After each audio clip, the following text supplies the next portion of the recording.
피서객들의 발길이 끊이지 않는 여름철 해안.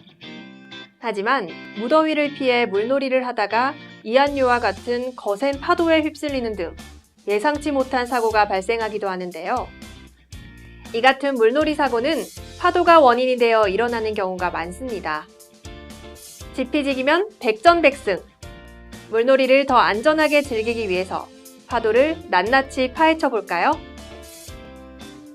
파도는 바다를 포함해서 호수나 강의 수면 위에 에너지가 가해져 파동이 생기는 현상을 말합니다. 이러한 파도는 기조력과 바람, 지진 등 여러 가지 원인에 의해 발생하게 되는데요. 그럼 우선 기조력에 대해 알아보겠습니다. 기조력은 달과 태양이 서로 끌어당기는 인력의 영향을 받는 힘입니다. 그 중에서도 지구와 거리가 가장 가까운 달의 인력에 가장 크게 영향을 받는데요. 이때 달의 인력은 지구 표면과 가장 가까운 지점에서 가장 강하고 또 달의 반대편 지점에서는 가장 약하게 됩니다. 이렇게 방향이 다른 두 힘의 합을 기조력이라고 부르는데요. 이것이 바로 해수의 이동과 밀물, 썰물을 발생시키는 힘이 되는 겁니다. 기조력뿐만 아니라 파도는 바람에 의해서도 발생하는데요. 이 파도를 우리가 흔히 말하는 풍파라고 합니다. 바람으로 인해 만들어지는 파도는 지구 중력에 의해서 멀리 퍼지기 때문에 중력파라고도 부릅니다. 파도의 또 다른 원인으로는 지진이 있습니다.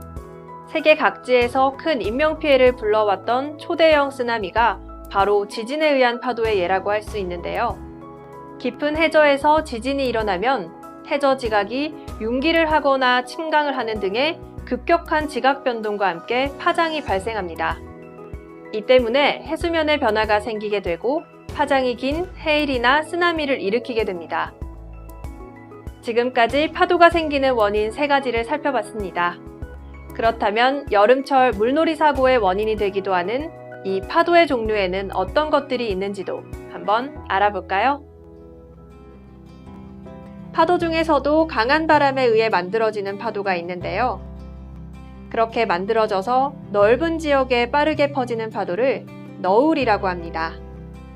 쉽게 말해 갑작스럽게 밀려오는 큰 파도, 즉 너울성 파도가 이런 경우에 해당합니다. 또 바닷물의 표면 장력에 의해서 생기는 아주 작은 잔물결도 있는데요. 이런 파도는 단어 그대로 표면 장력파라고 부릅니다. 그리고 내부파라는 파도도 있는데요. 내부파는 특이하게도 바닷물의 밀도 차이에 의해서 발생되는 파도를 말합니다. 다양한 원인에 의해 발생하는 여러 가지 파도. 매년 여름이면 수많은 피서객이 몰리는 해안에서 각종 파도로 인한 사고가 자주 발생하는 만큼 파도의 특성에 대해 잘 알아두고 기상정보에 귀를 기울여서 사고를 예방할 수 있도록 각별히 주의하시기 바랍니다.